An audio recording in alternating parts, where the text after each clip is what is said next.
ৰিংবানটি গেমন দলঙৰ পৰা একেবাৰে কাৱৈমাৰী খলিয়ামাৰী ঘেৰঘেৰি দলনিকুৰ হৈ মইনা গাঁৱেদি এই হালদিবাৰী ENDত যদি সংযুক্ত কৰি শক্তিশালীকৈ নিৰ্মাণ কৰি দিয়ে তেতিয়া এই বৃহৎ ৰাজ্যৰ এনে বানপানী অৱস্থাটো পুৰা বৃহৎ ৰক্ষা পাব। কোনখিনি কৰিবলৈ এই গেমনৰ একদম দলঙৰ মাথাৰ পৰা চেনিমাৰী যিটো ৰিংবান আছে সেই ৰিংবানটোৱে শক্তিশালী কৰিব লাগে। সেইটো দি আহি গ'লে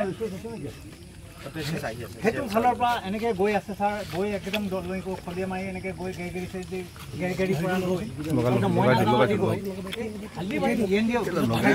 তাত যদি সংযুক্ত হয় তেতিয়াহ'লে এই বৃহৎ অঞ্চলৰ খোৱাঙৰ ইমান বানপানী অৱস্থা নহয়। যদি কৰিব পাৰোঁ তেতিয়াহ'লে এখন গাঁৱত বাচি যাব।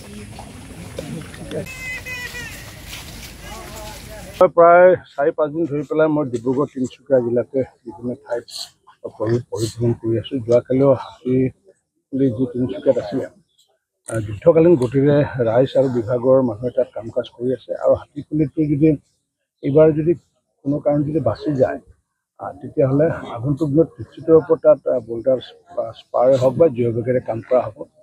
আৰু ঠিক তেনেকৈ টেঙাখাটতো মই ইতিমধ্যে গৈছিলোঁ।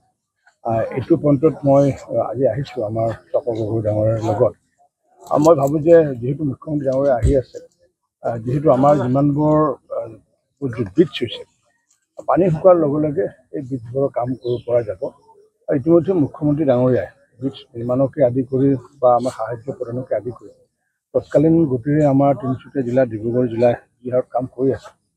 কাৰণ মই বানপানীৰ লগত অভ্যস্ত, কাৰণ মই সৰভোগ সমষ্টিৰ মই বানপানীৰ জৰিয়তে বিধায়ক হৈ আহিছোঁ। ইয়াত মই তিনিচুকীয়া আৰু ডিব্ৰুগড় জিলাৰ যিটো তৎকালীন ব্যৱস্থা কৰিছে মই তাৰ কাৰণে প্ৰশাসনকো ধন্যবাদ জনাইছোঁ।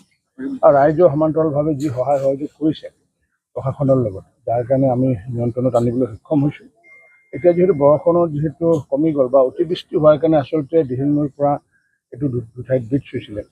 আৰু এই দুঠাইত ব্ৰিজত নিশ্চিত ওপৰত আগন্তুক দিনত কাম কৰা হ'ব আৰু মুখ্যমন্ত্ৰী বাকীখিনি কথা আপোনালোকক জনাব।